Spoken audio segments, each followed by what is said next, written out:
பேர் சத்யா. நான் வந்து காவேரி பக்கத்துல இருக்கிறேன். கொரோனா டைம்னால ஸ்கூல்லாம் மூடிட்டாங்க, அதனால வருத்தமா இருந்தது. ரஷ்னா டீச்சர் வந்து அவங்களே வந்து பசங்களாம் சொல்லி தரணும், இடைவெளி விட்டு பசங்களை உட்கார வச்சு நல்லா சொல்லி தந்தாங்க. இலவசமாவே வந்து சொல்லி தந்தாங்க. அதனால இப்ப பசங்க எல்லாருமே நல்லா படிக்கிறாங்க. அந்த டீச்சருக்கு ரொம்ப நன்றி. இந்த கொரோனா வைரஸ்னால பசங்க வந்து வீட்டையா விளையாடின்னு இருந்தாங்க.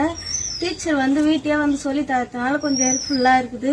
பசங்களாம் எப்படி படிக்காம போயிடுமோன்னு நினைச்சிருந்தா இப்ப நல்லா படிக்கிறாங்க. இலவசமாவே வந்து சொல்லி தராங்க. வீட்டுக்கு வந்து டீச்சர் வந்து சொல்லி தரதால பசங்க நல்லா படி.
பசங்க வந்து பள்ளியிடம் இல்லாததுனால 2 வருஷமா பள்ளியிடம் இல்லை.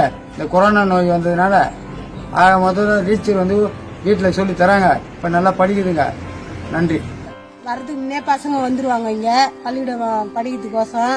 அதுங்க வந்த பிறகு டீச்சர் அதுக்கு மேல வந்த பிறகு சொல்லி தருவாங்க. நான் அந்த டைம்ல இங்கே தான் வந்து உட்காருவேன். அதுக்கு மேட்டு டீச்சர் பேசும் கொள்ளும் சொல்லி தரோம்.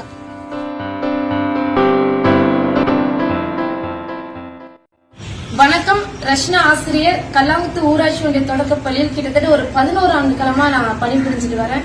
இந்த கொரோனா வைரஸ் தொற்று காரணமாக பல மாதங்கள் வந்து பள்ளிகள் வந்து செயல்படாத ஒரு நிலையில இருக்கு.